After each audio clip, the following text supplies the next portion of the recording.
Hello again, everybody, and welcome to another edition of Ask the AD. I'm Paul Grua, Director of Athletic Communications here at Weber State, and joined today again by Jerry Bovee, our Athletic Director.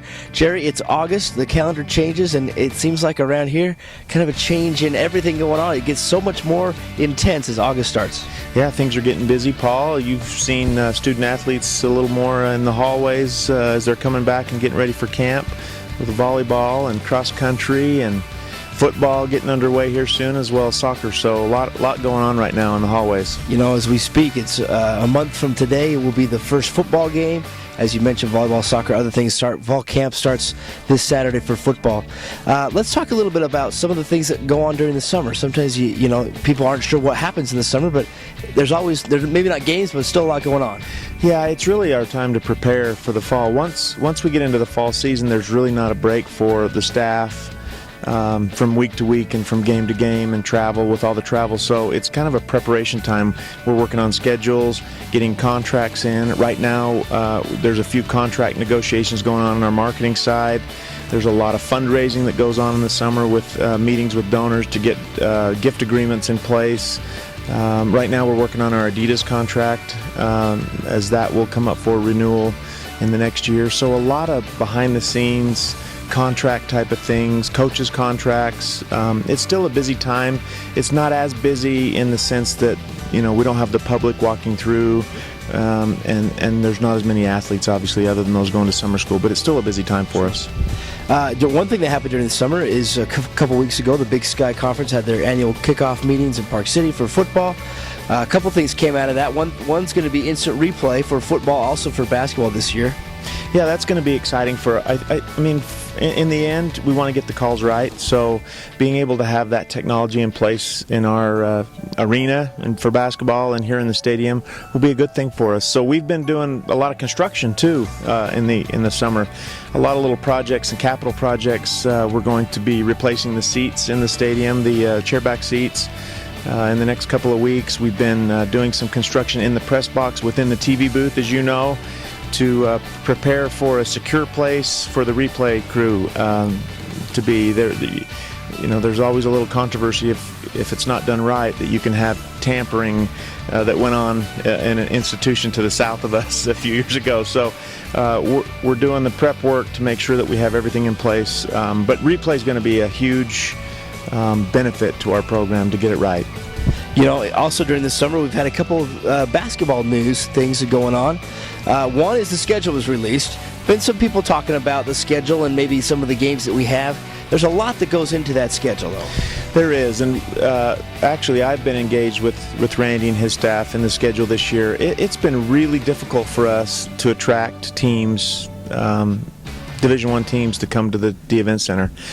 This year, you'll see a home and home in the same season with South Dakota State. So, which is kind of rare, but in our case, we needed to do it. We've developed a home and home opportunity with Denver that we'll travel to this year, and they'll return.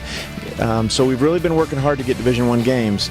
That said, I can't tell you how many times we were close to getting a contract in place, and we couldn't do the deal. We also offered for the first time guarantees to Division I schools to come in here to 3 different schools, and in all those cases we couldn't get the deal done with those 3 institutions. So I know that sometimes the fan base can get a little bit frustrated that we're playing non-Division I teams at home, but we want to be at home, and in order to continue to bolster that, in some cases we got to play those games. Is that what we want going forward? No. We'll continue to work to get those games. You know, I have a relationship with some athletic directors around the country with my service on an NCAA committee, and I've worked with those athletic directors, and it's interesting.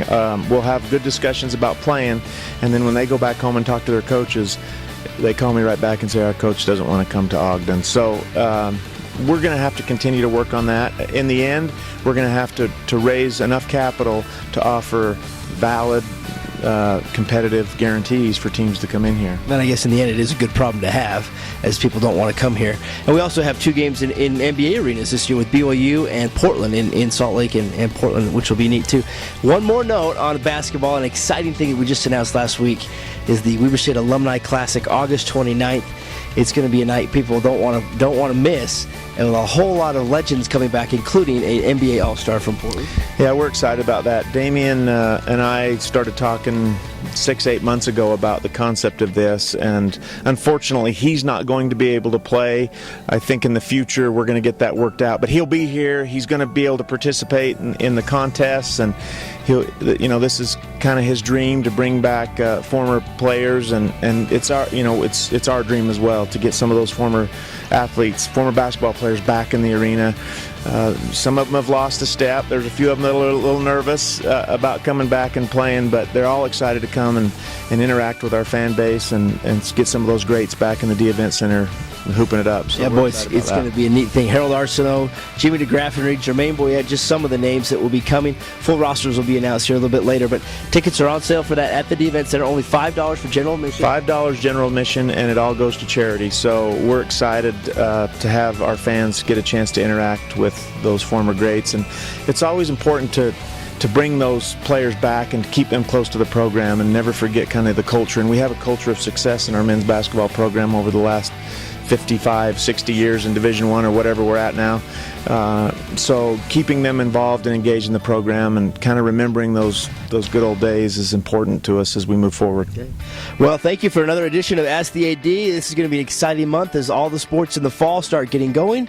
And before you know it, we'll be into real games. Yes, we will. And Paul, we're also going to be doing a podcast that'll come out here soon that you and I will do with having guests on within our department just to get more interaction with our fan base. So look for that. We're excited about that coming out. So look again to WeberStateSports.com for all the information on Weber State Athletics.